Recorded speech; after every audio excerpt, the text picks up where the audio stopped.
in the Word of God, guided by the Holy Spirit. And it's a marvelous thing that we have this technology. I'm sure it's used in a nefarious way, but it can be used for God as well. और एक बार फिर से मैं आप सभी का प्रभु यीशु मसीह के नाम में स्वागत करता हूं, अभिवादन करता हूं और धन्यवाद देता हूं उस खुदा का जिन्होंने हम सबको इकट्ठा किया। और एक बार फिर से मैं धन्यवाद देता हूं कि पवित्र आत्मा की अगुवाई से आज हम लोग इकट्ठे हो पाए हैं उसके वचन को सीखने के लिए। उस पर निर्भर होते हम आज के वचन को सीखने वाले हैं। और हम धन्यवाद देना चाहता हूं मैं कि प्रभु ने हमें ये जो अवसर प्रदान किया है कि हम लोग जो है इस टेक्नोलॉजी को, यद्यपि कई लोग किसी भी और भी फालतू के कामों के लिए इस्तेमाल करते हैं, लेकिन हम इसको प्रभु के वचन सीखने के इस्तेमाल कर रहे हैं। प्रभु ने हमें अवसर दिया, इसलिए उस खुदा का धन्यवाद हो।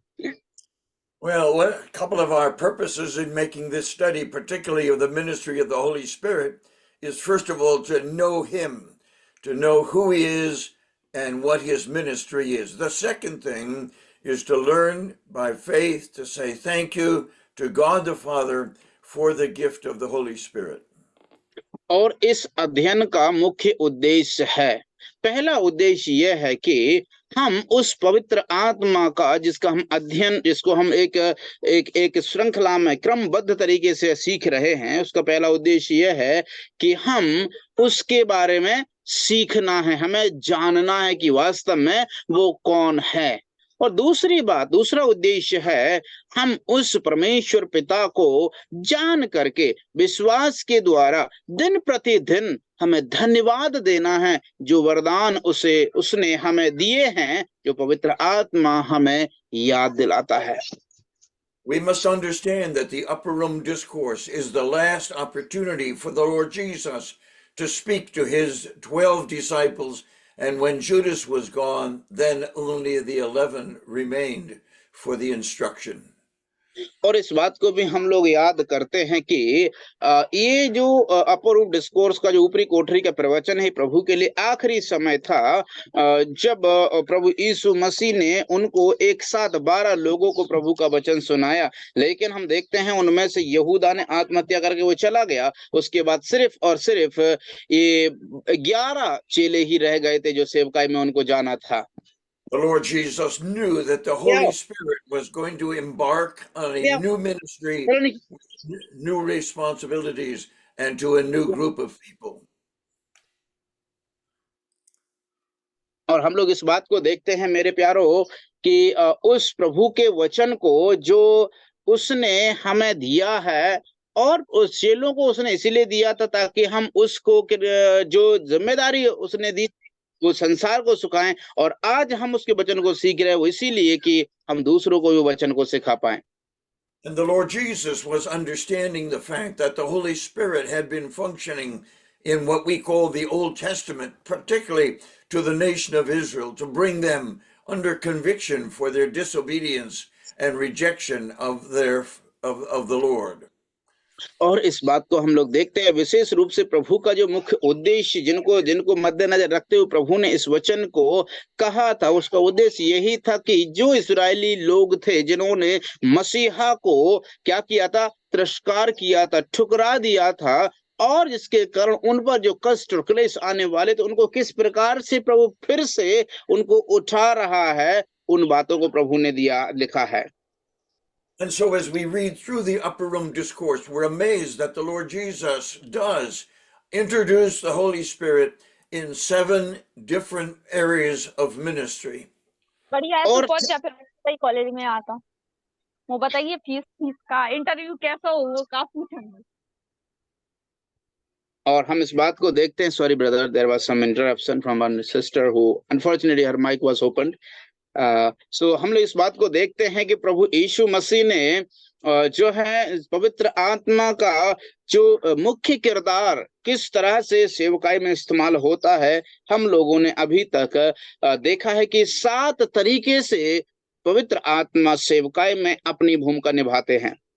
Let us review quickly some of the areas that we have studied in the past as we looked at the ministry of the Holy Spirit as revealed by the Lord Jesus Christ to the disciples and of course to us. और इसलिए आइए हम लोग जल्दी से उनको फिर से याद कर लेते जो बीते समय में हमने पवित्र आत्मा के उन कार्यों को जो सेवकाई में इस्तेमाल होने हैं और होते हैं, उनको हम लोग जल्दी से याद कर लेते हैं, जो प्रभु ने उनको चेलों के जीवन में दिया था और हमारे लिए भी जो हम अध्ययन कर रहे हैं। In chapter 14 and verse 16, the Lord Jesus says that the Holy Spirit is going to abide with the disciples in their ministry, which is explained in the book of Acts and on into history.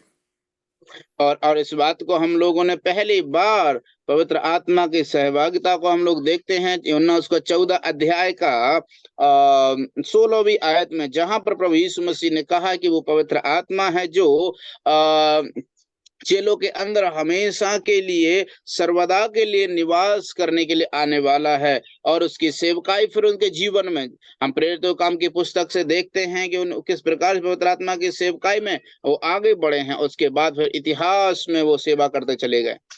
Following that statement that the Holy Spirit is going to abide with them, he makes a very important distinction between the ministry of the Holy Spirit in the past and the ministry of the Holy Spirit in the future. और इसलिए वो जो पवित्र आत्मा सर्वदा के लिए उनमें रहने के लिए आने वाला था, उसके विषय में जो भिन्नता थी कि बीते हुए काल में पवित्र आत्मा की सेवा और आने वाले काल में पवित्र आत्मा की सेवा, इन दोनों समयों में जो भिन्नता थी उसको प्रभु ने बिल्कुल साफ-साफ बताया। In John chapter 14 and verse 17, he explains the fact that the Holy Spirit had been with the disciples and with God's people in the Old Testament, but now he was going to abide in them, and it would be a permanent personal possession that the disciples would have for the rest of their life. और मेरे प्यारों, इस बात को हम लोग देखते हैं जैसे ही हम लोग यूहन्ना उसका 14 अध्याय का 17वीं आयत को पढ़ते हैं, जहां पर उन पवित्र आत्मा के विषय में हम लोग देखते हैं कि वो पवित्र आत्मा आकर के सर्वदा के लिए उनमें रहने वाला है। उस विषय को हम लोग देखते हैं जो आत्मा पुराने नियम में हम देखते हैं आता जाता रहता था। नए नियम में हम लोग देखते हैं प्रभु यीशु मसीह ने जो वायदा किया, उसके बाद जो पवित्र आत्मा आया, परमानेंट मतलब हमेशा के लिए, और उनके साथ उनके अंदर व्यक्तिगत रूप से रहने के लिए आया पवित्र आत्मा। That transaction would take place on the day of Pentecost, which was announced by the Lord Jesus, and only the disciples could wait for that particular occasion, which is revealed to us in Acts chapter 2. और प्रेरितों काम की पुस्तक उसका 2 अध्याय में हम लोग देखते हैं, जहां पर इस घटना को हम लोग सच साबित होते हुए देखते हैं। पहले यूहन्ना प्रभु ने उनसे वादा किया, लेकिन वो शिष्य लोग थे जिनकी प्रतीक्षा में वो थे उस वायदे को पूरा होने की, और हम उसको पूरा होते पेंतेकोस्त के दिन प्रेरितों काम की पुस्तक में 2 अध्याय में हम पेंतेकोस्त के दिन इस बात को प्रभु ने जो कहा था पूरा होते हुए देखते हैं। In the Old Testament, the Holy Spirit came for a ministry and then left those individuals. For these disciples, they were learning that the Holy Spirit would come to abide in them forever, and he would never leave them nor forsake them. और इस बात को हम लोग देखते हैं जो भिन्नता पुराने नियम में पवित्र आत्मा का कार्य कैसा था। पुराने नियम में पवित्र आत्मा आते थे और उनका जो सेवा होता था उसको करके चले जाते थे, लेकिन नया नियम में हम लोग देखते हैं कि जो चेले लोग इस बात को सीख रहे थे कि उनके अंदर पवित्र आत्मा सर्वदा के लिए निवास करने के लिए आने वाला है, जो उनके सेवा में इस्तेमाल करेगा। Thirdly, the Lord Jesus Christ explained in chapter 14 and verse 20 that the Holy Spirit would come as a teacher to communicate them and explain and expound and interpret the words of God, the words of Christ to these disciples. और हम तीसरी जो बात प्रभु आत्मा के विषय में हम लोग देखते हैं 14 अध्याय यूहन्ना को उसका 20वीं आयत में, जहां पर प्रभु यीशु मसीह कहते हैं कि पवित्र आत्मा उनमें आकर के सर्वदा के लिए एक टीचर के विषय में एक जो शिक्षा देने वाला है, मार्गदर्शन देने वाला है, उसके रूप में आएगा, जो उन्हें सब बातें मानना सिखाएगा। And then the last part of verse 26 in John chapter 14, the Lord Jesus expresses that the Holy Spirit is going to teach them all things and bring all things to their remembrance in order that they might comprehend what the Lord Jesus was teaching them. और इस बात को हम लोग देखते हैं यूहन्ना उसका 14 अध्याय का उसका 26वीं आयत में, जहां पर प्रभु यीशु मसीह ने शिष्यों को इस बात को याद दिलाया कि वो पवित्र आत्मा आएगा तो उन्हें वो बातें जो प्रभु यीशु मसीह ने जब वो थे उनके साथ जो उन्हें मानना सिखाई थी, उन्हें यीशु मसीह के जाने के बाद सुनिश्चित करेगा कि यीशु मसीह ने उन्हें क्या क्या बातें सिखाई हैं, उनको सिखाएगा और उसके अनुसार वो आगे बढ़ पाएंगे। The very words that we're reading in the Upper Room Discourse probably were written maybe 50 or 60 years later than when they were delivered by the Lord Jesus Christ to those disciples. और हम लोग इस बात को देखते हैं मेरे प्रियो, जब वो उनसे और उन चेलों के जो जब प्रभु यीशु मसीह ने उनको, हम देखते हैं प्रभु यीशु मसीह ने जब उनसे कहा, उनके कई साल बाद उस वचन को पूरा होते हुए, जिनके द्वारा वचन कहा गया था, पूरा होते हुए देखते हैं। So the Holy Spirit brought to the mind of John and other writers of the New Testament the truths that were important to be contained in what we call our New Testament. और मेरे प्यारो, इसलिए जब हम देखते हैं नए नियम की चर्चा करते हैं तो जो बातें उस पुराने नियम में छुपी हुई थी उनको उजागर करके पवित्र आत्मा के विषय में जो बात कही गई थी, जिसके विषय में वो पूरा होते हुए देखते हैं, जो वायदे पुराने नियम में हुए थे, पहले आती जाती थे, लेकिन नए नियम में पूरा होते हुए सर्वदा के उनके साथ रहने के लिए आए हैं, जिसको हम लोग नया नियम कहते हैं। So the Holy Spirit had a local responsibility to the disciples and the writers of the New Testament, but he also carried out a responsibility to us as we study the Word of God and proclaim the truth, that the Spirit of God guides our thinking and brings to our memory that which we wish to communicate.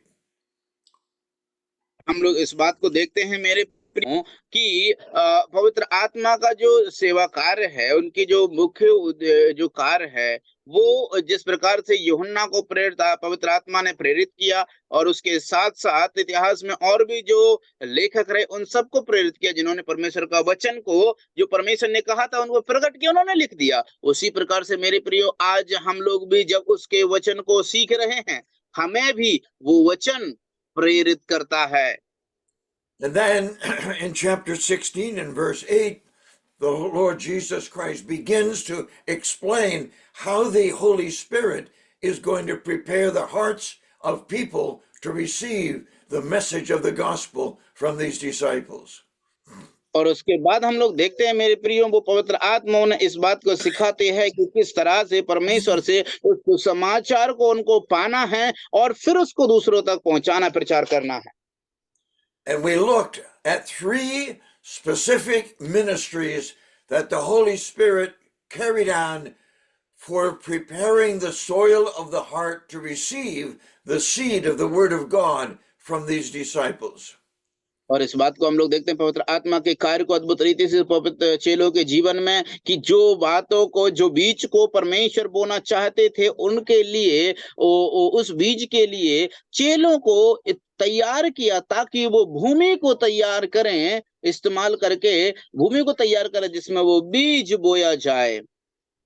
We found that this ministry is so important to our own lives and our ministry that we took 3 studies to understand what it was that God the Father and the Son commissioned the Holy Spirit to do in preparing the hearts of people who would hear the Word of God and the gospel.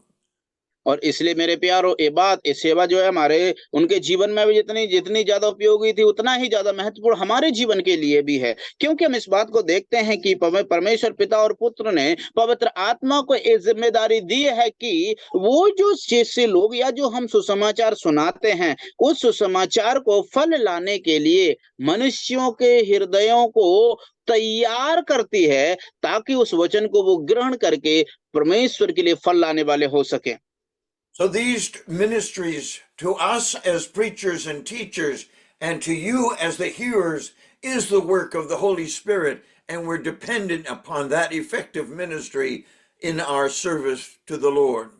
और इसलिए मेरे प्रियो, हम अपना कार्य को जो प्रभु के लिए करते हैं उसमें हम पवित्र आत्मा पर ही निर्भर रहते हैं। जिस तरह से हम लोग जो है टीचर हैं, शिक्षक हैं, सिखाने वाले हैं, और आप लोग जो सुनने वाले और सीखने वाले हैं, ये कार्य भी पवित्र आत्मा का ही कार्य है, पवित्र आत्मा की ही सेवा है, जिसको करने के लिए हम पूरी तरह से परमेश्वर पर आश्रित रहते हैं कि वो हमें वचन दे और वो वचन हम तुम तक पहुंचा दें, ताकि आप लोग भी वो वचन दूसरों तक पहुंचाएं। Those three ministries that we have looked at over the course of the last 3 weeks are referred to as convicting the world of the sin of unbelief, of the righteousness of Christ because he was going to the Father, and of the judgment of the God of this world, that is Satan. और इसलिए मेरे प्यारों, हम लोगों ने जो 3 हफ्तों में जो 3 अध्ययन को किया था, वो इसी के आधारित था कि पवित्र आत्मा क्या करता है कि सबसे पहले हम देखते हैं कि वो उस प्रभु यीशु मसीह की धार्मिकता के विषय में, दूसरा संसार के पाप के विषय में, और तीसरा शैतान जो इस संसार का हाकिम है उसका न्याय होना। पहला धार्मिकता, दूसरा संसार का पाप जो अविश्वास के कारण, और तीसरा है इस संसार का हाकिम जो शैतान है, जिसका न्याय होना। And so as we begin another study with you today, my responsibility and yours is to thank God for the gift of the Holy Spirit, who brings to my mind the thoughts and words that he wants for you, and he convicts you of the sin of unbelief, the righteousness of Christ, and the judgment of Satan. और इसलिए मेरे प्यारों, आज जिस प्रकार से हम इस अध्ययन को आरंभ कर रहे हैं, हम पूरी तरह से पवित्र आत्मा पर आश्रित हैं, निर्भर है कि वो हमें सिखाए। और मेरी ये प्रार्थना है कि आप जब इस वचन को सीखते हैं, आज आप जो सुन रहे हैं प्रियो, मैं आपके लिए यही प्रार्थना है, मेरी ऐसी उम्मीद है कि आप भी आज उस वचन को सीख पाएंगे। इस बात को पवित्र आत्मा आप पर प्रकट करेगा। पहला, अविश्वास का कारण पाप का, और उसके ऊपर यीशु मसीह की धार्मिकता, और तीसरा है जो इस संसार का जो हाकिम है शैतान, उसका न्याय होना। इसलिए मेरे प्रियो, ये हमारे लिए भी सच्चाई है। अगर हम उस आत्मा के अनुसार उस पर निर्भर होकर नहीं चलते हैं, तो वो सारे पाप, वो अविश्वास, पाप, अधार्मिकता और संसार का जो शैतान न्याय होना है, वो हमारा भी होगा। These amazing ministries of the Holy Spirit are not things that we pray for because they are promised to us by Jesus Christ from the Father, and so we can begin our study by saying thank you to the Father for sending the Holy Spirit to help the speaker and to prepare the hearts of those who are listening. और इसलिए मेरे प्यारों, हम लोग इस बात पर इन बातों के लिए हम लोग प्रार्थना इसलिए नहीं करते हैं क्योंकि परमेश्वर ने वो आत्मा हमें पहले से ही दे दिया है, इसीलिए। लेकिन हम प्रार्थना में परमेश्वर पिता को धन्यवाद दे सकते हैं कि हे पिता, हम धन्यवाद करते हैं कि आपने जो प्रचारक हैं उन पर अपनी आत्मा को उंडेला है और उन्हें ये वचन दिया है, वो वचन जो हमें सिखा रहे प्रभु, हम आपका धन्यवाद करते हैं। So today we come to John chapter 16 and verse 13 and try to understand the specific ministry of the Holy Spirit in the lives of those disciples and in our lives.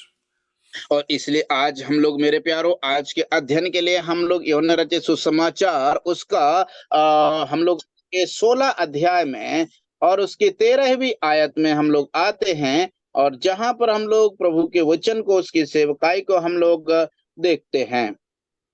Let us read verse 13 of chapter 16 as our text for this evening. इस संध्या के अध्ययन के लिए हम लोग आज के वचन को पढ़ लेते हैं, यूहन्ना 16 अध्याय का 13वीं आयत। परंतु जब वह अर्थात सत्य का आत्मा आएगा तो तुम्हें सब सत्य का मार्ग बताएगा, क्योंकि वह अपनी ओर से ना कहेगा, परंतु जो कुछ सुनेगा वही कहेगा और आने वाली बातें तुम्हें बताएगा। Yes. This is a wonderful verse and very pregnant with meaning for the disciples as they were walking through Jerusalem, and for us where we are serving the Lord even today. और मेरे प्यारो, ये वचन जो है जब हम पढ़ते हैं तो ये वचन में बहुत ही फलवत्ता भरी हुई है, बहुत ही महत्वपूर्ण वचन इसमें हमको देखने को मिलता है। जिस तरह से वो लोग जब यरूशलेम की ओर यात्रा कर रहे थे, ये वचन उनसे कहा गया था, उसी तरह से मेरे प्रियो आज जो हम प्रभु का वचन सीख रहे हैं, ये हमारे लिए भी सच साबित होता है। Let's begin by annotating some of the important aspects of this verse. आइए हम लोग इस वचन के कुछ तथ्यों को विस्तार रूप से व्याख्या करते हुए समझने का कोशिश करें। The first thing we note is that the Holy Spirit is referred to as He, and therefore He is a person and male in gender. और इसलिए हम पहला जो बात को हम इसमें इस वचन में देख सकते हैं, जो शब्द यहाँ पर इस्तेमाल किए गए पवित्र आत्मा के लिए, ये शब्द वह है, वह मतलब वो एक व्यक्ति है। Since the Holy Spirit is part of the creative triunity of God, and we are made after His image, it refers to the fact that we are persons as well with mind, emotion, and will. और इसलिए मेरे प्यारों, हम लोग इस बात को देखते हैं कि पवित्र आत्मा जो है त्रिएकता का एक भाग है, एक हिस्सा है। और उसी तरह से परमेश्वर ने जो हमें बनाया है, सृजा है, हमारे अंदर भी उनका स्वरूप है, उनका स्वभाव। हमारे अंदर भी तीन व्यक्तित्व हैं। पहला है प्राण, आत्मा, शरीर। When Genesis tells us that God chose to make us, to create us after His image, it referred not physically to us, but in the capacity of our soul with mind, the capacity to think, emotions, the capacity to feel, and a will, the capacity to decide. और इसलिए मेरे प्यारों, जब हम उत्पत्ति की पुस्तक में पढ़ते हैं तो वहां पर लिखा हुआ है कि उसने हमें उसके स्वरूप और उसकी समानता में बनाया। इसका मतलब शारीरिक रूप की बात प्रभु ने नहीं कही है। प्रभु ने जो त्रिएकता का जो व्यक्तित्व है, प्राण, आत्मा और शरीर, प्राण जो हमें भावुक होने के लिए करता है, शरीर जो हमें महसूस कराता है, आत्मा जो हमें परमेश्वर का ज्ञान, परमेश्वर की बातें याद दिलाता है। The second thing we learn in this verse is that the Holy Spirit does not have any names like the Father and the Son. He's only referred to by the work that He does. और यहाँ पर हम लोग इस वचन में दूसरी बात को यहाँ से सीखते हैं, इस वचन में कोई नाम नहीं लिख दिया गया उस पवित्र आत्मा का। जिस प्रकार से पिता पुत्र के लिए नाम दिया गया, उसी प्रकार से पवित्र आत्मा के लिए इस वचन में कोई नाम नहीं दिया गया है, वरन उसके कार्य से उसको पहचाना गया है। यहाँ पर You will remember that we referred to Him as the Paraclete or the Comforter. और इस प्रकार से आपको याद होगा कि हमने पवित्र आत्मा को बताया था कि वो शांति का आत्मा है। And those two designations remind us that the Holy Spirit is going to come to those disciples and He is going to be with them in a very personal and intimate way. और इसलिए हमने इस बात को भी बड़े विस्तार रूप से सीखा था कि उस पवित्र आत्मा के विषय में जो प्रभु यीशु मसीह ने वायदा किया था, एक दिन आने वाला है कि वो उनके शिष्यों के साथ व्यक्तिगत रूप से उनके अंदर रहेगा। But in verse 13 of chapter 16, He is referred to as the Spirit of truth, or really the Spirit of the truth. लेकिन यहाँ पर हम मेरे प्यारे इस वचन में आते, तीसरी बात लिखी गई है कि तब वो सत्य का आत्मा आएगा। सत्य का आत्मा का नाम यहाँ पर उसको दिया गया है। Early in this gospel, the Lord Jesus said, I am the way, the truth, and the life. And so drawing together the ministry of the Holy Spirit as the Spirit of the truth and the Lord Jesus Christ as the truth, we can understand how they work harmoniously together to bring the truth to us. और इसलिए मेरे प्यारों, हम इस बात को यहाँ पर समझते हैं कि इसी सुसमाचार में प्रभु यीशु मसीह ने भी इस प्रकार से कहा कि मार्ग, सत्य और जीवन मैं ही हूँ। और पवित्र आत्मा भी क्या है, वो सत्य की बातें तुम्हें सिखाएगा। इसका मतलब है कि पुत्र और पवित्र आत्मा एक साथ मिलकर के उनकी सेवा को अंजाम देते हैं, हमारे हृदयों को, मनों को तैयार करने के लिए, ताकि हम उस प्रभु के वचन को सुन सकें। Why is it so significant that the Lord Jesus would designate this person as the Spirit of the truth? और लेकिन मेरे प्यारो, आखिर क्या नाम प्रभु यीशु मसीह ने पवित्र आत्मा को दिया है? शांति का आत्मा, सत्य का आत्मा है।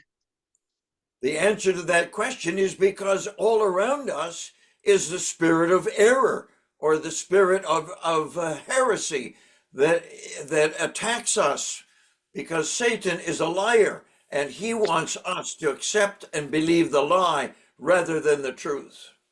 और इस बात को हम लोग देखते हैं कि हमारे आसपास जो धोखा और झूठ और काली और धोखेबाज आत्मा का साया रहता है, और जो आत्मा हमें धोखे में रखता है, प्रलोभन में डालता है, परीक्षाओं में डालता है, और वो झूठ का पिता है शैतान, इसीलिए वो हमें उसमें फंसाना चाहता है। लेकिन प्रभु का आत्मा काय का है? सत्य का आत्मा है।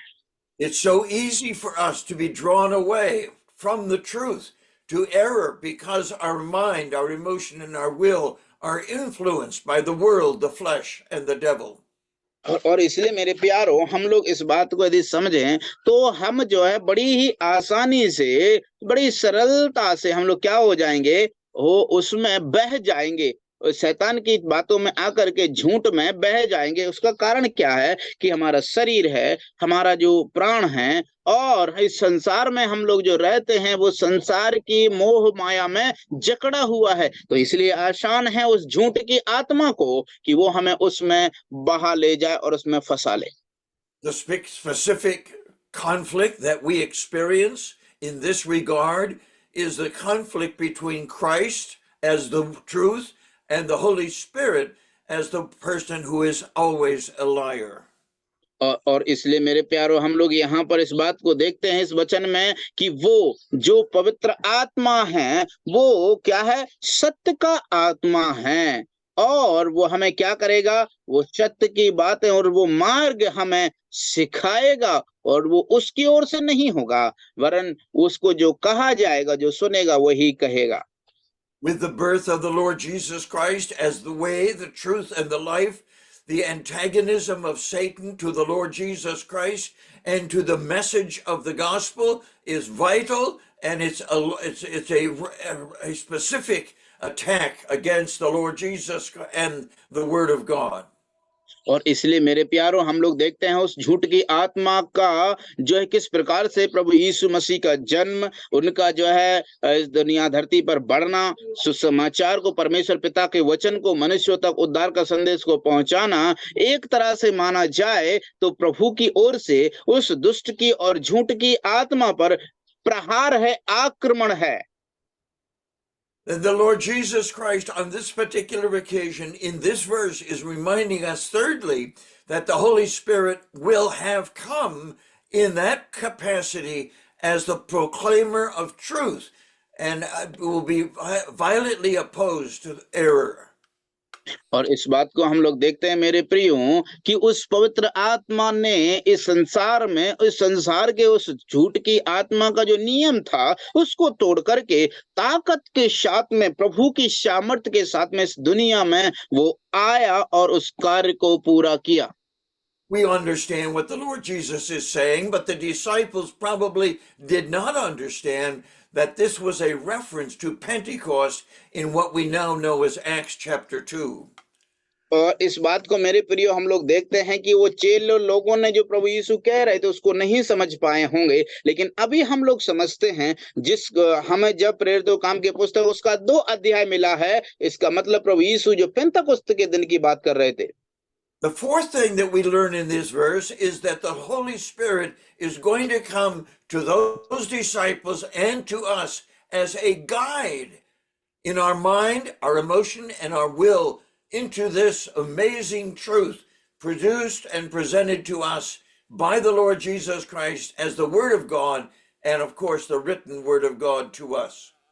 और इसलिए मेरे प्यारो, हम लोग इस बात को परमेश्वर के लिए धन्यवाद देना चाहिए और आभार व्यक्त करना चाहिए कि उस पवित्र आत्मा ने आकर के इस संसार में वो हमारे लिए कार्य करता है। किसके लिए कार्य करता है? हमारे लिए। कौन सा कार्य करता है? प्रभु का जो वचन है वो हम तक, जो प्रभु का सत्य है, मार्ग है और जीवन है, इस संसार के धार्मिकता, न्याय के विषय में, सत्य के विषय में हमें क्या करता है, बताता है। यीशु मसीह का कार्य, पिता परमेश्वर का कार्य, पवित्र आत्मा क्या करता है, हम पर प्रकट करता है। It doesn't show up in most of our translations, but it is significant to know that the reference to the Holy Spirit is the Spirit of the truth, and that He is going to guide us into all the truth. और इस बात को मेरे प्रियो कई ऐसे अनुवाद हैं जिनमें इस बात के विषय में नहीं कहा गया, नहीं मिलता है, जिसके बारे में लिखा है कि वो सत्य का आत्मा, जो प्रभु यीशु मसीह क्या है, वो सत्य है और ये सत्य का आत्मा है, और वो इसीलिए दिया गया है कि वो हमें सारे सत्य के मार्ग में क्या करे, हमें निर्देशन करे, हमारी अगुवाई करे। How does this conflict shape up for the disciples in the book of Acts and for us as we seek to proclaim the pure word of God? और इसलिए मेरे प्यारो, आखिर ये कैसे सुसमाचार के लिए ये पवित्र आत्मा कार्य करता है जब हम परमेश्वर के शुद्ध और उद्धार के संदेश को लोगों तक पहुंचाने की कोशिश करते हैं, तो कैसे ये कार्य करता है? There is a statement of fact that will help us understand the enormousness of this conflict. और मेरे प्यारों, ये जो विवाद है, इस विवाद के विषय में, इसके बीच में जो उद्देश्य है, मुख्य उद्देश्य है, उसको हम लोग इस प्रकार से देखते हैं। So we have a conflict between truth and error as we navigate this journey from earth to glory. और जिस प्रकार से हम अपनी यात्रा इस यहाँ से महिमा की ओर बढ़ते चले जा रहे हैं, तो इस यात्रा के दरमियान जो हमें कॉन्फ्लिक्ट, ये जो समस्या है, ये जो झगड़ा है, ये वार्तालाप यहाँ पर छिड़ा हुआ है, ये किसके बीच में, सत्य के बीच में और झूठ के विषय में ये छिड़ा हुआ है, जंग है। And there's a short phrase that will help us put together in our minds a summary of this conflict.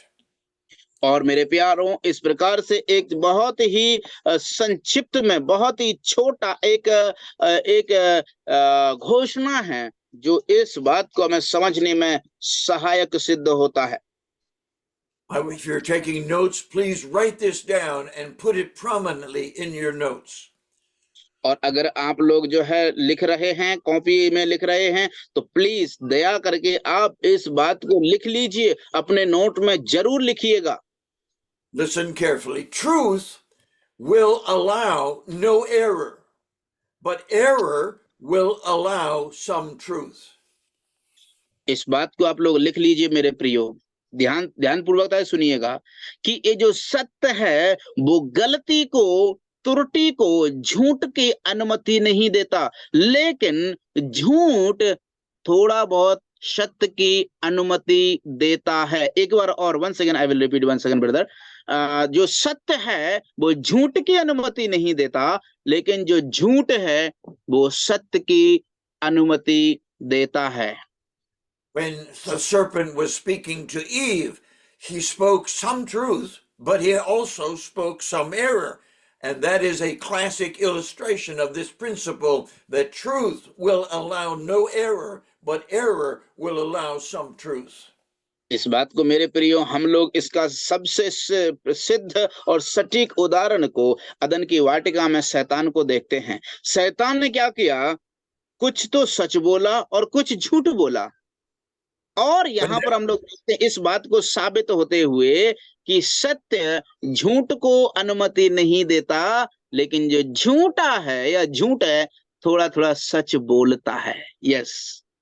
When Satan came back to tempt the Lord Jesus after his baptism, you will note that again Satan allowed some truth for the error that he was saying.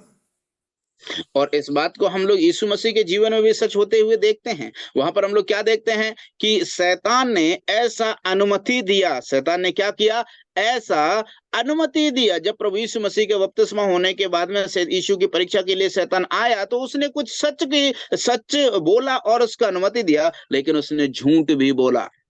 And so when Christ responded, he responded by saying, "It is written," and he validated the fact that the word of God, even in Deuteronomy, is absolute truth, and does not allow any error.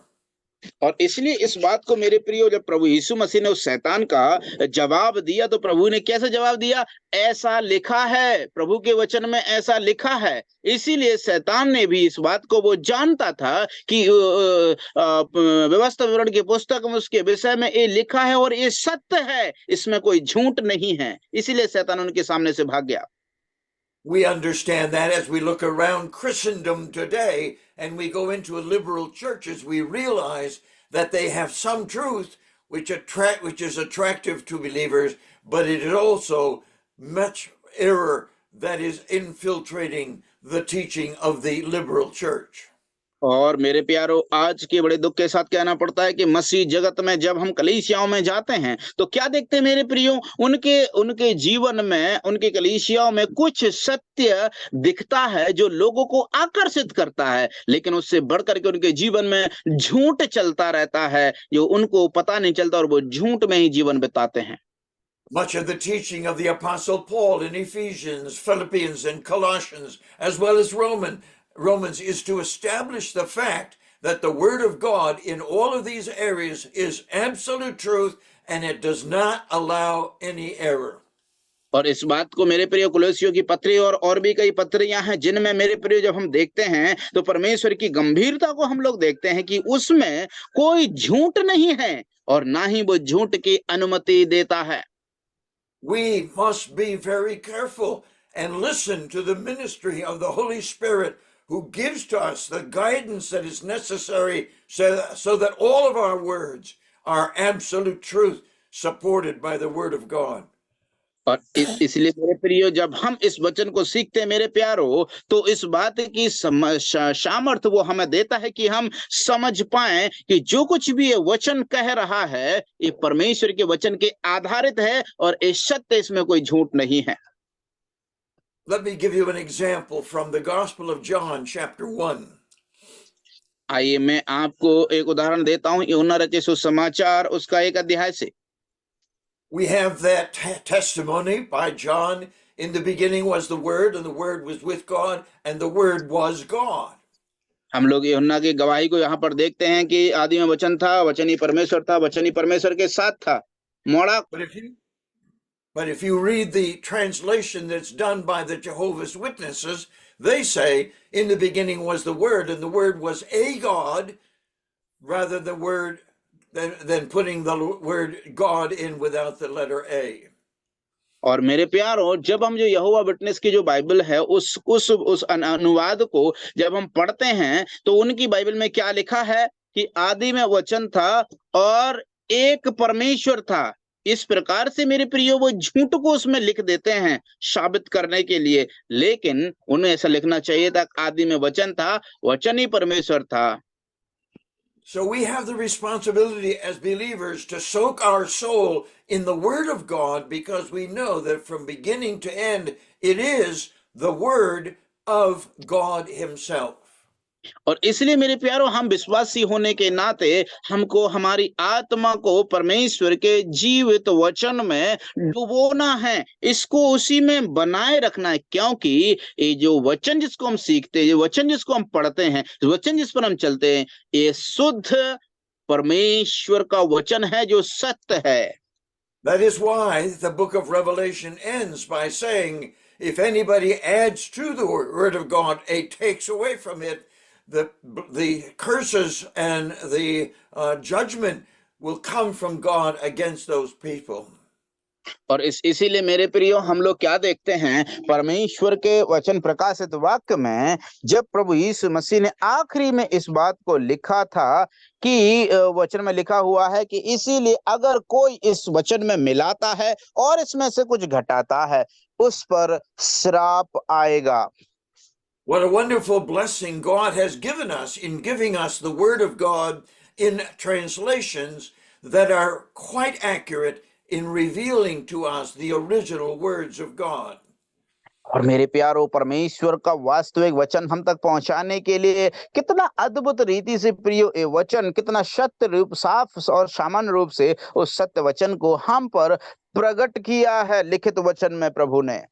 Let me give you another example. The NIV has a message in the introduction to their translation, which is somewhat doubtful and maybe deceptive. I'll give it to you. और मेरे प्यारो, जो NIV जो Bible है उसमें भी कुछ इस प्रकार के जो धोखेदार अनुवाद हैं और ऐसे परिचय हैं जो उसमें दिया गया है, जो मैं आपको दिखाने वाला हूं। They say in their introduction that this is more than a word for word translation. और वो इस प्रकार से कहते हैं कि ये बात वचन से वचन का, शब्द से शब्द का वाद अनुवाद के लिए ज्यादा महत्व रखता है। It's impossible to have more than a word for word translation unless you say this is a dynamic translation, and they confess that they're taking what they think to be the thoughts of God and translating those rather than the words of God. और मेरे प्यारो, इसीलिए वो लोग क्या कहते हैं, वो लोग इस प्रकार से कहते हैं कि ये तो ऐसा करना असंभव है, शब्द का शब्द वाद का अनुवाद करना, इसीलिए उसमें कुछ और उसको उच्चारित रूप से, आकर्षित रूप से उसमें मिला करके उस बात को कहना और प्रस्तुत करना अवश्य होता है। And so the Lord Jesus, when he was tempted, said 3 times, "It is written," and he quoted the book of Deuteronomy to indicate that truth will allow no error, even though error will allow some truth. और इसलिए मेरे प्यारो, हम लोग यीशु मसीह के द्वारा क्या देखते हैं कि यीशु मसीह ने भी उस वचन का ही इस्तेमाल किया। कौन से वचन का इस्तेमाल किया? उस वचन को जो 3 बार शैतान ने परीक्षा की, 3 बार प्रभु ने जवाब दिया। ऐसा परमेश्वर के वचन में लिखा है, पवित्र शास्त्र में ऐसा लिखा है। इसका मतलब मुख्य व्यवस्था विवरण की पुस्तक में प्रभु के वचन को यीशु मसीह ने इस्तेमाल किया, और तब इस बात को साबित किया है कि सत्य कभी झूठ को अनुमति नहीं देता, वरन झूठ कभी कभी थोड़ा बहुत सत्य को अनुमति देता है। As we study the Word of God and memorize the Word of God, we too can be prepared to defend the truth with the shield of faith in order that we might defeat the fiery darts of the wicked one. और इसलिए मेरे प्यारो, ऐसा होना संभव है जब हम परमेश्वर के वचन में डूबते हैं और परमेश्वर के वचन को पढ़ते हैं और परमेश्वर के वचन में सत्य की खोज करते हैं, तो ऐसा संभव हो जाता है कि हम उस शत्रु के जलते हुए तीरों को बुझा सकें। And so secondly, in this wonderful verse, we have, I think, an understanding of the need that we as believers continue to have as we study our lives and we try to relate the Word of God to our life. और इसलिए मेरे प्यारों, ये बात सच साबित होती है जब हम परमेश्वर के वचन को, परमेश्वर के वचन के अनुसार जीवन को बिताने की जब हम सीखते हैं या चर्चा करते हैं, तब हम साफ रीति समझ पाते हैं कि परमेश्वर के वचन में ही हमारा जीवन डूबागा, तब हम उसको चल पाएंगे। In my ministry to young people over the course of the last 50 or 60 years, the most often asked question is, how can I know the will of God? और इसलिए मेरे जो भाई कह रहे हैं कि उनका 50-60 साल का जो अनुभव रहा, जब युवाओं के बीच में वो सेवकाई करते थे, उनका एक सवाल जो हमेशा उन्होंने पूछते आए हैं वो ये है, कैसे मैं परमेश्वर की इच्छा को जान सकता हूँ? All of us as believers in Jesus Christ have the yearning in our hearts to follow the will of God and to be obedient to the will of God as it's revealed to us. और जिस प्रकार से परमेश्वर का वचन जब हम पर प्रकट होता है, तो हर एक विश्वासी को इच्छा पूर्वक उसमें अपने आप को समर्पित करना है, परमेश्वर के वचन पर चलना है, उसका आज्ञाकारी बनना है। So many questions come into the minds of young people. Who should I marry? What study should I do in university? Where should I live? What spiritual gift has the Lord Jesus given me? बहुत सारे ऐसे सेवक गण अपने सेवकाई में, बहुत सारे ऐसे लोग जो है अचंबा करते रहते हैं और इस प्रकार से विचलित होते रहते हैं, आखिर मैं कहां पर सेवकाई करने के लिए जाऊं, या पर जो पढ़ने वाले बच्चे, मैं कौन सी यूनिवर्सिटी में, विश्वविद्यालय में पढ़ाई करूं, या कौन सी मैं नौकरी करने को जाऊं, कौन सी दिशा में मैं जाऊं, कौन सी लाइन में मुझे जाना है करके जो है विचलित होते रहते हैं। Many of these questions come to us as we seek before the Lord what He wants us to do, and the Spirit is there to guide us into that which is right and true.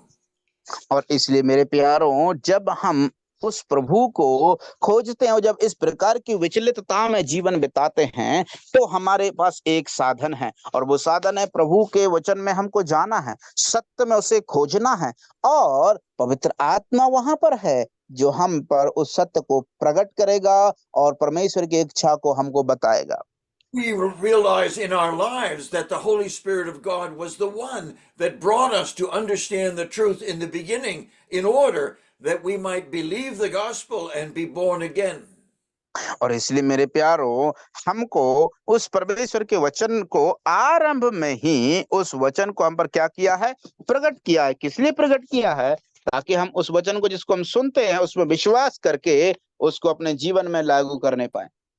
That's what verse 8 of chapter 16 says, that the Spirit of God will convict the world of the sin of unbelief. और इसी बात को तो हम लोग 16 का 8वीं आयत में यूहन्ना में पढ़ते हैं कि वो जब सत्य का आत्मा आएगा तो उन्हें संसार को उनके अविश्वास के पाप के विषय में निरुत्तर करेगा। Is the Holy Spirit's ministry finished when we believe the truth and we become a believer in Jesus Christ? और क्या मेरे प्रियो, उस पवित्र आत्मा का सेवकाई खत्म हो गया? उस No, the पवित्र Holy Spirit, excuse me. Yes, sorry. Let me continue, complete. और जब हमने उस पवित्र आत्मा की सेवकाई को उन्होंने बंद कर दिया है, जब हमने उस वचन को विश्वास कर लिया और हम एक विश्वासी बन गए हैं, तो क्या उनका सेवकाई जो पवित्र आत्मा का संसार को पाप के बारे में अवगत कराना, क्या वो बंद हो गया? So the Holy Spirit comes to us, convicting us of the sin of unbelief, and brings us to a place where we believe the gospel. And then He begins the journey with us from earth to glory in all of the temptations, all of the trials, and every time we seek the will of God in our life. और इसलिए मेरे प्यारों, जब हम अपने जीवन में हर समय परमेश्वर की इच्छा को खोजी रहते हैं, तब हम क्या देखते हैं कि उस पवित्र आत्मा का साया और उसकी अगुवाई और उसका मार्गदर्शन, जब हम इस धरती से उस महिमामय देश की ओर, सिय्योन देश की ओर यात्रा कर रहे हैं, कदम कदम पर साथ रहते हुए हम देखते हैं। I believe that the Spirit of God is going to be active in my life and in your life once we have trusted Christ as our Savior in every decision that we make in this life, who we're going to marry, what we should study, and where we should live. और इसलिए मेरे प्यारों, मैं ऐसा विश्वास करता हूं कि जब हम प्रभु यीशु मसीह पर विश्वास करते हैं तो वो पवित्र आत्मा हमें जो है उसके विषय में हमें निर्देश देगा परमेश्वर की इच्छा के अनुसार चलने में, जैसे कि मुझे कहाँ रहना चाहिए, किससे मुझे विवाह करना चाहिए, मेरा वैवाहिक जीवन क्या होना चाहिए, और मेरे जीवन का जो निर्णय कैसा मुझे निर्णय लेने, सब में पवित्र आत्मा हमारी सहायता करते हैं और मार्गदर्शन करते हैं। The greatest decision we make in life is to believe the gospel. The second most important decision in life is who we're going to live with for the rest of our life. और हम लोग हमारे जीवन में दो सबसे महत्वपूर्ण निर्णय को हम लोग बनाते हैं। पहला है, हम प्रभु यीशु मसीह के सुसमाचार पर विश्वास करते हैं, एक पहला निर्णय ये है। और दूसरा निर्णय है, हम अपने जीवन भर के लिए किसको अनुमति देंगे कि वो हमारे सहायक के रूप में इस जीवन में साथ देगा। यही दो निर्णय हम अपने जीवन में बनाते हैं, सबसे महत्वपूर्ण निर्णय है। I have over my desk a statement that says, did the Word of God guide you in the decision that you made today? और आज मेरे सामने एक इस प्रकार का लेख है, क्या आपको पवित्र आत्मा ने गाइड किया है, आपको निर्देशन दिया है, आपको जिस निर्णय को आपने लिया है आज? I know that your culture is different than mine because you have arranged marriages, and we would encourage the young people as Christians to consult the Word of God and the Spirit of God before they decide who they're going to marry. मैं इस बात को भी मद्देनजर रखते हुए इस बात को जानता हूं कि आपका जो संस्कृति है वहां पर जो है जो लोग माता पिता के सहमति से शादी विवाह करते हैं, लेकिन मैं आपको उत्साहित करना चाहता हूं कि उसमें भी आप परमेश्वर की इच्छा को खोजिए, प्रभु के वचन में आप उसकी इच्छा को खोजिए उस निर्णय को लेने से पहले। When a young couple come to me and ask me to perform their wedding, I spend some time with them in pre-marital counseling. और जब कोई भी जो नया वैवाहिक जोड़ा जब मेरे पास आता है और सवाल जब मुझसे पूछता है, तब मैं उनको जो प्री मैरिटल शादी से पहले का जो सलाह है मैं उसके आधारित उनसे बात करता हूं। I ask them for their testimony of how they came to know the Lord Jesus Christ as their Savior and what was the experience that God brought them through to the conclusion of salvation. और इस बात को मैं उनसे सवाल पूछता हूं सबसे पहले कि तुम आखिर प्रभु यीशु मसीह को तुमने कैसे जाना, और फाइनली उसके अंततः मैं उनसे पूछता हूं कि आपको क्या भाया कि आपने एक ऐसा निर्णय लिया कि मुझे उद्धार की जरूरत है और वो यीशु मसीह में मिल सकता है। So the will of God enters into my conversion experience because the Bible says that God is not willing that any should perish, but that all should come to repentance. और इस बात को मेरे मन में याद आता है, परमेश्वर का वचन याद दिलाता है कि जिसका वचन लिखा हुआ है कि परमेश्वर नहीं चाहता कि कोई भी नाश हो जाए, वरन सबके सब बचाए जाएं और प्रभु के राज्य में आ जाएं। The second question I ask this couple is, what scripture has God given you that this marriage relationship is the will of God for both of you? और उसके बाद में अगला सवाल मैं उस वैवाहिक जोड़े से पूछता हूं कि आखिर कौन सा वचन परमेश्वर ने आपको दिया है, जो बाइबल में हमें मिलता है उसके वचन में दिया गया है, कौन सा वचन आपको दिया गया है कि आप जो है वैवाहिक रूप से इस जीवन में जुड़ जाएं, वो कौन सा वचन आपको प्रभु ने दिया है? I believe that because marriage is the second most important transaction in the life of a believer, they need to have support and guidance from the Word of God, from the Word of truth, in order that their marriage may be founded upon the Word of God and guided by the truth of God. और इस बात को मेरे प्रियो मैं ऐसा समझता हूं कि ये बहुत ही आवश्यक होता है, क्योंकि इंसान का दूसरा और सबसे महत्वपूर्ण वह जो निर्णय वो लेता है वो है शादी और विवाह का है। इसीलिए मैं इस प्रकार से आपको प्रोत्साहन देना चाहता हूं और मैं देता हूं कि सबसे पहले आप परमेश्वर के वचन के आधार पर उस निर्णय को लीजिए, प्रभु की अगुवाई को आप उसमें ढूंढिए और प्रभु ने जो वचन आपको दिया है उसके अनुसार आप चलेंगे, तब आपके जीवन में एक सफल वैवाहिक जीवन प्रभु की इच्छा के अनुसार जी पाएंगे। If I was in your culture, I would ask the person that arranged my marriage, what scripture has God given you to indicate that this decision of whom I should marry is part of the Word of God? और अगर मैं तुम्हारी संस्कृति में होता तो मैं इस प्रकार से सवाल पूछता कि आखिर तो जो व्यक्ति जो शादी विवाह का रिश्ता लेकर के आता है, मैं उनसे पूछता कि आखिर तुम्हें कौन सा वचन ने आप परमेश्वर ने आपको दिया है कि आप इस रिश्ते को लेकर के आए कि शादी के लिए वो निर्णय ले। So does God expect me to make a decision of who I'm going to spend the rest of my life with without any guidance from the Word of God? और क्या इस प्रकार से मेरे प्रियो मैं बिना परमेश्वर की इच्छा को जाने हुए इस निर्णय को ले लूं और परमेश्वर के वचन के आधार के बिना ही अपने जीवन को बिता दूं क्या? And we can answer that question by my own personal experience.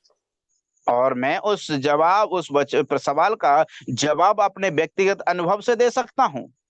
When I was in high school, I was friendly with a young lady who was a strong Christian girl.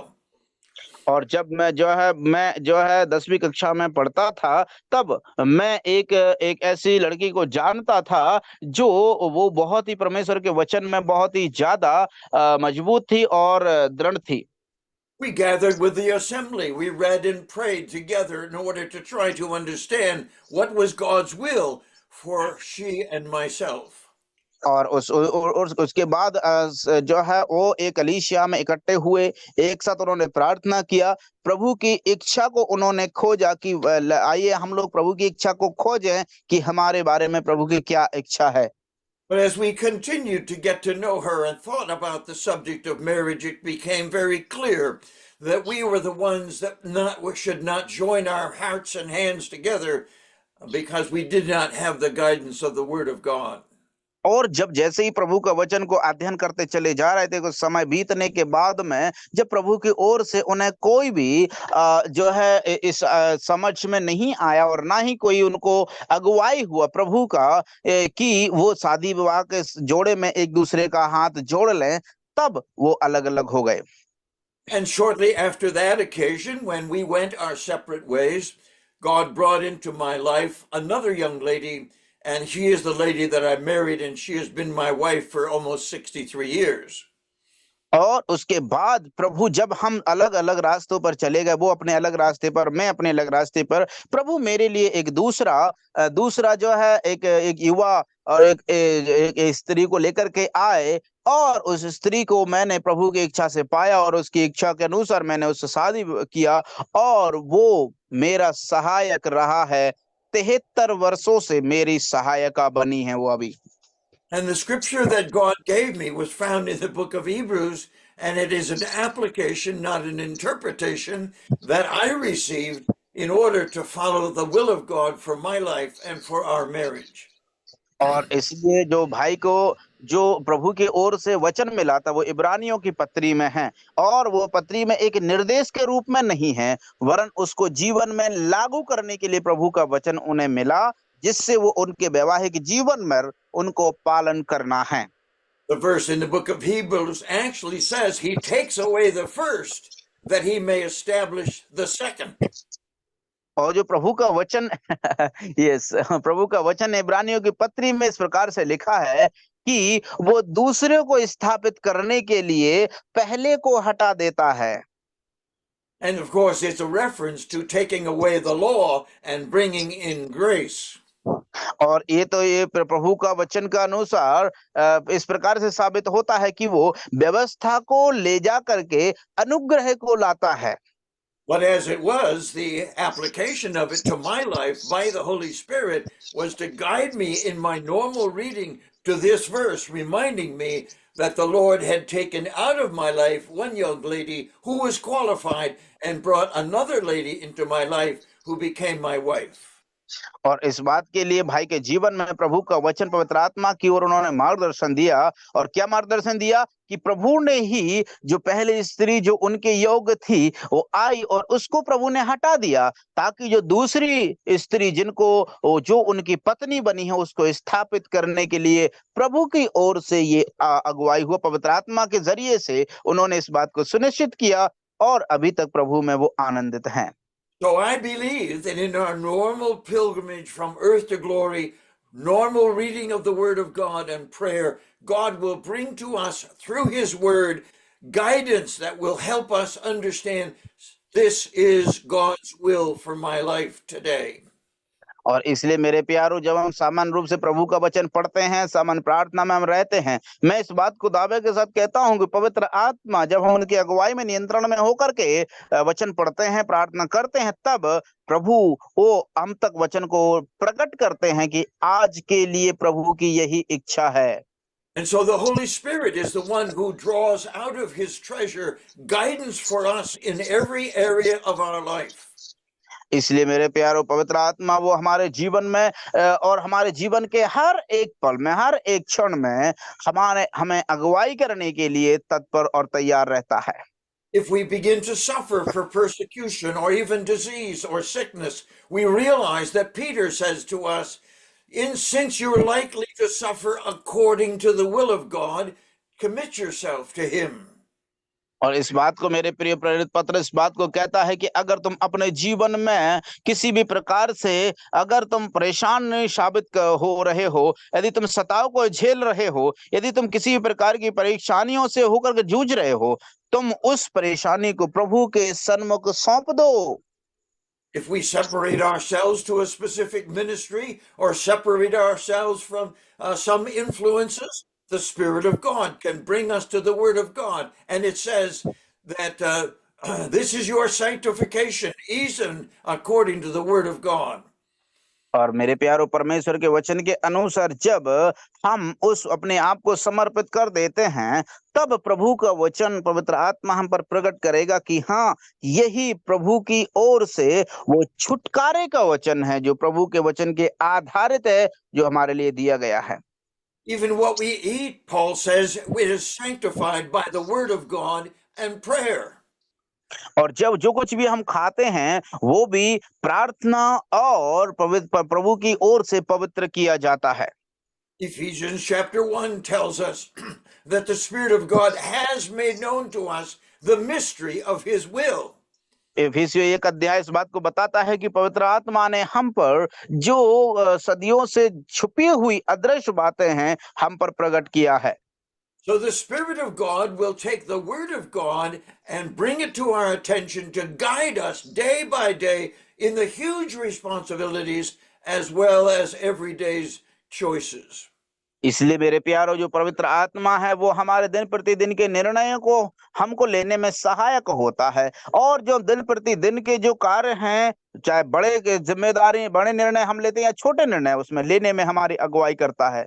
If you are in the midst of a decision even now, who you're going to marry, where you're going to live, what vocation are you going to choose, what college are you going to go to, we have the Word of God, we have the Spirit of God, we have the will of God. Yes, इसलिए मेरे प्यारो, आज अगर आप किसी भी निर्णय लेने में आप जूझ रहे हैं, आप सोच रहे हैं मैं किससे शादी करूं, कब शादी करूं, या आप सोच रहे हैं मैं कहां जाकर के रहूं, या आप सोच रहे हैं मैं किस जगह सेवकाई करूं, या आप सोच रहे हैं कि मैं किस कॉलेज में जाकर के पढ़ाई करूं, या आप सोच रहे हैं कि मैं जीवन में कौन सा निर्णय लूं, ऐसी दुविधा में यदि आप हो प्यारो, कहीं दूर नहीं जाना है, परमेश्वर के वचन को आधार बना लीजिए, उसमें खोजिए और प्रभु के से मांगिए, पवित्र आत्मा आप पर उसको प्रकट करेंगे। As you read the Word of God day after day and think about it and memorize it and marinate your mind in it, you will realize that the Spirit of God is guiding you into the truth for your life at that station in life. और इसलिए मेरे प्यारो, जब तुम्हारे जीवन के इस चरण में जब आप पहुंच जाते हैं, इस बात के लिए आप परमेश्वर के वचन में खोजिए, दिन प्रतिदिन पढ़ते जाइए, प्रभु के वचन को याद करते जाइए और उसमें खोजते रहिए जब तक आपको वो वचन मिल ना जाए, और पवित्र आत्मा आपको सत्य के वचन में आपको अगुवाई करेगा, आपको दिखेगा, आप खुद उसको गवाह बन पाएंगे, तब प्रभु आपको संभालेगा। I draw this from this verse because the last part of the verse says, He will show you things to come. और मैं इस वचन को यहाँ से लेकर के आया क्योंकि जो 16वीं आयत में हम लोग ने पढ़ा था 16 का 13 में कि वो आने वाली बातें तुम्हें सिखाएगा। What are the things to come? Not just the book of Revelation and Bible prophecy. और वो कौन कौन सी बातें हैं जो आने वाली हैं, वो प्रकाशित वाक्य नहीं है और बाइबल के द्वारा दी गई भविष्यवाणियां ही नहीं हैं। But who am I going to marry? That's things to come. What vocation should I choose? Where should I live? What college I should go to? Those are things to come in my life that the Spirit of God will guide me if I'm sensitive to the Word of God, the will of God, by the Spirit of God. और इसलिए मेरे प्रिय प्यारो, जब हम प्रभु के अनुसार, प्रभु के वचन के आधारित, पवित्र आत्मा की नियंत्रण में, प्रभु की इच्छा के अनुसार चलते हैं, तब मेरे प्यारो हमें क्या करना चाहिए, हमें कहाँ रहना चाहिए, हमें कौन सा चुनाव करना चाहिए, कौन से कॉलेज में या किससे शादी करना चाहिए, जीवन के जो महत्वपूर्ण निर्णय हैं उनको लेने में प्रभु हमारी अगुवाई करते हैं। Therefore, I must set aside all my own desires, all my own wants, and surrender myself like the Lord Jesus did by saying, not my will, but your will be done. और इसलिए मुझे मुझे मेरी भावनाओं को, मेरी इच्छाओं को, मेरे निर्णयों को, मेरी मेरी मेरे मेरे मेरी पसंदों को एक तरफ रखते हुए मुझे प्रभु के वचन को खोजना है, प्रभु की इच्छा को खोजना है, प्रभु के सत्य को खोजना है। तब हम अपने आप को उसमें समर्पित कर देंगे। In this way, the Lord Jesus Christ gives us the Holy Spirit to regulate every area of our life if we are sensitive to the Word of God by the Spirit of God, seeking the will of God. और इसलिए मेरे प्यारो, जब हम पवित्र आत्मा के जरिए से परमेश्वर के वचन में जब हम बने रहते हैं और उसकी इच्छा को खोजी रहते हैं, मैं इस बात को सोचता हूं कि हम प्रभु का आत्मा उसकी इच्छा को उसके वचन के जरिए से हम पर प्रकट करेगा। What an amazing promise this was to the disciples as they launched into a totally unknown ministry, carrying the gospel of the Lord Jesus Christ around the world, from Jerusalem, Judea, Samaria, and the uttermost parts of the world. The Spirit of God was there to reveal the will of God from the Word of God by the Spirit of God. Amen. Yes मेरे प्यारो, कितनी अद्भुत सच्चाई है ये। और ये सच्चाई जो उन चेलों को मिली है, जिन्होंने एक अपरिचित सेवा को, अपरिचित दुनिया में वो सेवा को लेकर के, प्रभु यीशु का सुसमाचार को लेकर के वो चले गए। और मेरे प्यारो, हम देखते हैं यरूशलेम में, यहूदिया में, सामरिया में और पृथ्वी के अंत तक वो प्रभु के गवाह बने। कैसे वो बन पाए? वो 3 बातें हैं। प्रभु के वचन के अनुसार, पवित्र आत्मा के प्रकट होने से, प्रभु की इच्छा को खोजने के लिए। मेरे प्यारो, कितना अद्भुत रीति से प्रभु उन्होंने इस्तेमाल किया है।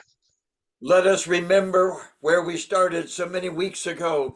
We referred to the Holy Spirit as the forgotten member of the Trinity. And we have tried to understand in these studies how important the ministry of the Holy Spirit is in our life in so many areas of responsibility. और इसलिए मेरे प्यारो, आइए हम इस बात को याद कर लेते हैं एक बार फिर से, जहां हमने छोड़ दिया था। पिछली कक्षा में हमने इस बात को सीखा था कि उस आत्मा को, जो त्रिएकता का एक व्यक्ति है, उसको हम लोग भूल जाते हैं, छोड़ देते हैं, चूक करते हैं, उसको समझते ही नहीं हैं।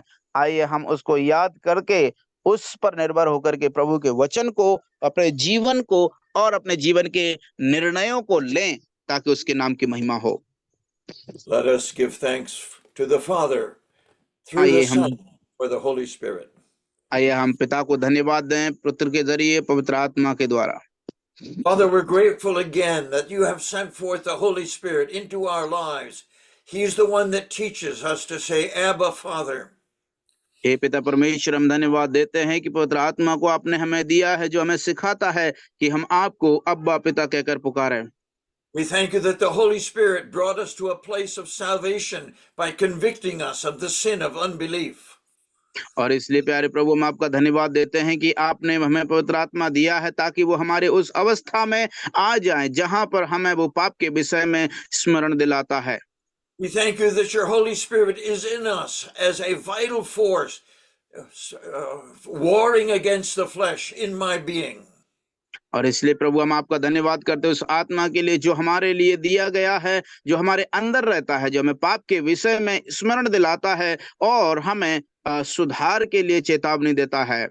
And we thank you that the Holy Spirit will guide us into in our lives, in our journey, about things to come that are important in my journey. इसलिए प्रभु जी, मैं आपको धन्यवाद देता हूं कि आपने वो पवित्र आत्मा हमें दिया है, ताकि वो आपकी इच्छा को हम पर प्रकट करेगा और आने वाले समय में जो बातें हैं उनके विषय में हमें बताएगा। We bless your name for the glorious ministry of your Holy Spirit in our lives today through Jesus Christ our Lord. Amen. आमीन। इसलिए प्रभु पिता, हम आपका धन्यवाद करते हैं कि उस अद्भुत सेवकाई को जो आप हमारे जीवन में करते पवित्र आत्मा के जरिए, इसलिए हम आपको धन्यवाद करते हैं। हम आपको यीशु मसीह के नाम में पिता आपको धन्यवाद करते हैं।